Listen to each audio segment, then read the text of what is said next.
Hi guys, this is Holly. Today watched a movie called Psycho from Texas. It's also known as Wheeler. You can see here's Texas VHS because well, not solely, I deal a lot of VHS. I love it. So you're gonna be seeing a lot more VHS reviews. It was released in '75, and it definitely feels like it was in terms of its quality. It doesn't look like it's shot on video, but like it has that quality. And if you know what I mean, it definitely has that quality. Um, it definitely does. Uh, um, it feels a lot like something you would see on Mystery Science Theater if they cut out some stuff. Like it would work well. Like if you know what the vibes of like something like Manos, Pod People, Mitchell, those kind of ones, like the classics where it's definitely dragged out for time, definitely like well, we had an idea for a short, but we're gonna extend it. It's 90 minutes and it could have easily been 70.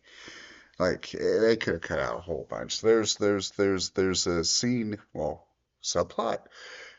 I don't know. So basically, the whole plot is let me back up. The whole plot is this dude Wheeler gets hired to kidnap this rich dude for reasons we don't know yet. But he's a little nutty. Uh, he keeps talking about like, "Hey, I'm gonna do something with your daughter instead. I'll be back." Um, which thankfully he doesn't. I did not want to deal with that kind of movie today. Um, but the dude escapes at one point. The old guy escapes. And the Wheeler's assistant has to chase him. Um, it goes for it feels like hours, honestly. The chase does because Wheeler is doing his own thing. Like he's meeting up with people in the bank. He's hanging out with the guy's daughter and her friend, dealing with other junk. But this one dude is still being chased the whole time. Like it felt like really 30 minutes this guy was being chased. And it's like hours within the movie logic. And it's just this old dude running through the woods. This other guy chases him. It, it's the most boring crap I ever seen. It was terrible. It's not the most boring. I've seen worse movies. But it's like, come on, guys. You don't need to do this. You can cut out some of this. It just doesn't make sense. But um, there's that. Uh, the other bit of weirdness with this movie, besides the pacing, 'cause the pacing's awful, is that Wheeler has this backstory that like his mom slept around and now he hates women or he's psychotic. I don't know. They really don't really go much into that. Um, but there's a weird like music choice.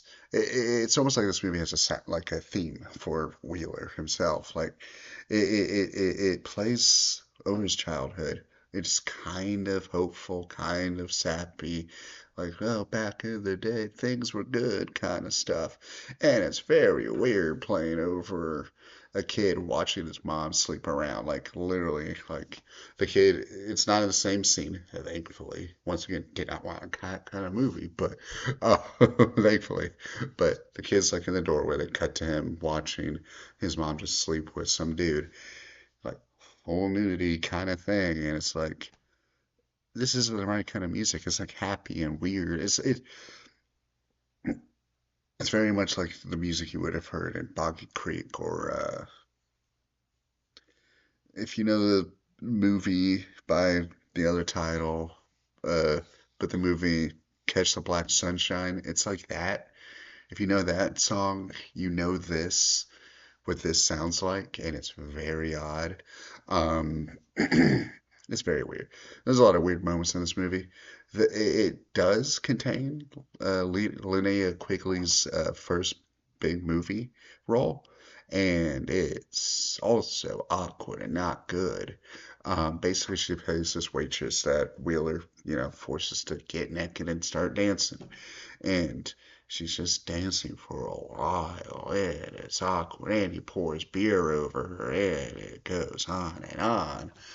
Eventually he leaves, but they still hang on her crying, and it's bad. It's awkward, it's bad, it's not a very good movie.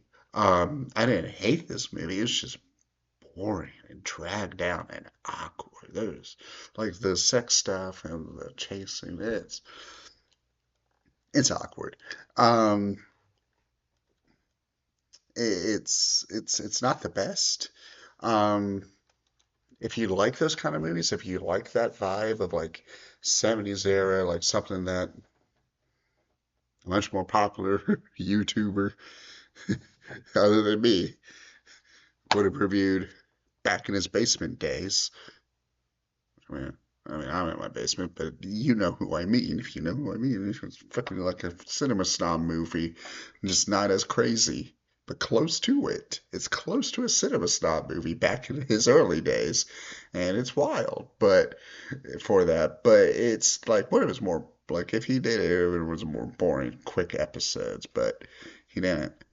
Um, but yeah, it's that vibe. If you know that vibe and you love that vibe, like something you would have found on like one of those like 100 movies collections, like the like cheap DVD Anchor Bay stuff you would see back in the day. Or not Anchor Bay, I'm sorry, Mill Creek. The Mill Creek DVDs.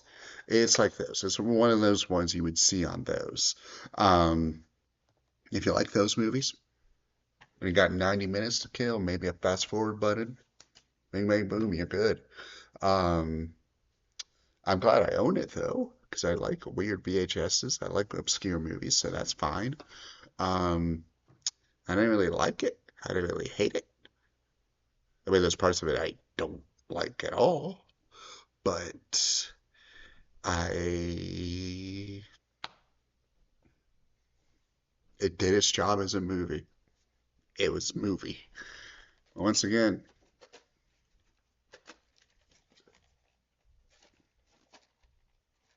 Psycho from Texas. Psycho from Texas. So, anyway, till next time, remember, like, comment, subscribe. Please do any of those. Hit that notification bell. Till next time.